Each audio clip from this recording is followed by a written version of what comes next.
ರಾಜ್ಯ ಸರ್ಕಾರ ಪ್ರವಾಸೋದ್ಯಮ ಇಲಾಖೆಯ ಮೂಲಕ ಶಾಲಾ ವಿದ್ಯಾರ್ಥಿಗಳು ಕರ್ನಾಟಕ ದರ್ಶನ ವೀಕ್ಷಿಸುವ ಕಾರ್ಯಕ್ರಮ ಹಮ್ಮಿಕೊಂಡಿರುವುದು ಶ್ಲಾಘನೀಯ ಎಂದು ಶಾಸಕ ಹಂಪಯ್ಯ ನಾಯ್ಕ ಪುತ್ರ ಶಿವರಾಜ್ ನಾಯ್ಕ ವಕೀಲ ತಿಳಿಸಿದರು. ರಾಯಚೂರು ಜಿಲ್ಲೆಯ ಮಾನ್ವಿ ಪಟ್ಟಣದಲ್ಲಿ ಕರ್ನಾಟಕ ದರ್ಶನ ವೀಕ್ಷಿಸಲು ಸಾರಿಗೆ ಬಸ್ಗೆ ಹಸಿರು ನಿಶಾನೆ ತೋರಿಸುವ ಮೂಲಕ ಚಾಲನೆ ನೀಡಿ ಮಾತನಾಡಿ, ಕಲ್ಯಾಣ ಕರ್ನಾಟಕ ಭಾಗದ ವಿದ್ಯಾರ್ಥಿಗಳು ಸರ್ಕಾರ ರೂಪಿಸಿದ ಕಾರ್ಯಕ್ರಮವನ್ನು ಸದುಪಯೋಗಪಡಿಸಿಕೊಳ್ಳಬೇಕು. ಮಕ್ಕಳ ಜವಾಬ್ದಾರಿಯನ್ನು ಶಿಕ್ಷಕರು ಸಹ ತುಂಬಿ ಕಾಳಜಿ ವಹಿಸಿಕೊಂಡು ಜಾಗರೂಕತೆಯಿಂದ ಕರೆತರಬೇಕೆಂದರು. ಮಾನ್ವಿ ವಿಧಾನಸಭಾ ಕ್ಷೇತ್ರದಿಂದ ಒಟ್ಟು 150 ಶಾಲಾ ವಿದ್ಯಾರ್ಥಿಗಳು ಬೇಲೂರು, ಹಳೇಬೀಡು, ಹಂಪಿ, ಮೈಸೂರು ಸೇರಿದಂತೆ ನಾನಾ ಪ್ರೇಕ್ಷಣೀಯ ಸ್ಥಳಗಳು ವೀಕ್ಷಿಸಲಿದ್ದಾರೆಂದು ವಕೀಲ ಶಿವರಾಜ್ ನಾಯ್ಕ ತಿಳಿಸಿದರು.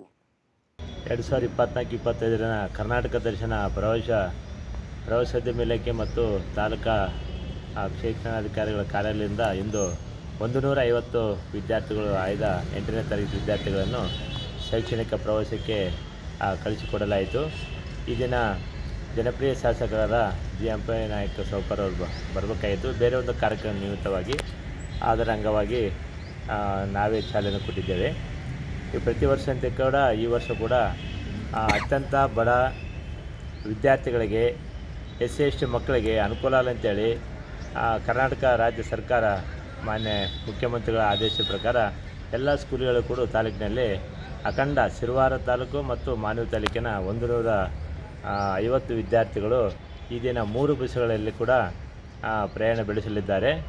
ಕಾರಣ ಇಷ್ಟೇ, ಶೈಕ್ಷಣಿಕ ಕ್ಷೇತ್ರಗಳಾಗ್ತಕ್ಕಂಥ ಹಂಪಿ, ಬೇಲೂರು, ಹಳೇಬೀಡು, ಶ್ರೀರಂಗಪಟ್ಟಣ, ಮೈಸೂರು ಇನ್ನಿತರ ನಾನಾ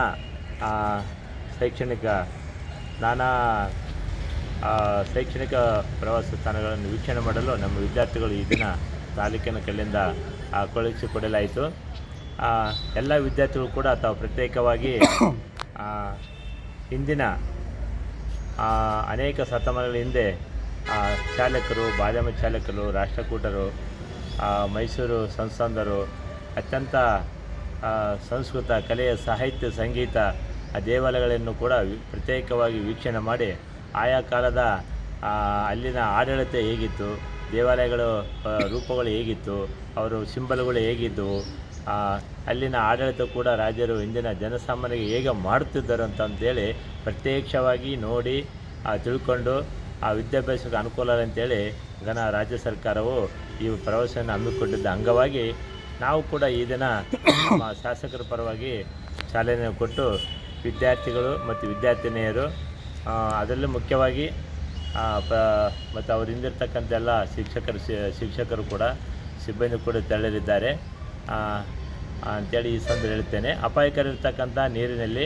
ಮತ್ತು ಅಪಾಯ ಇರ್ತಕ್ಕಂಥ ಸ್ಥಳಗಳಲ್ಲಿ ಹೋಗಬಾರದು.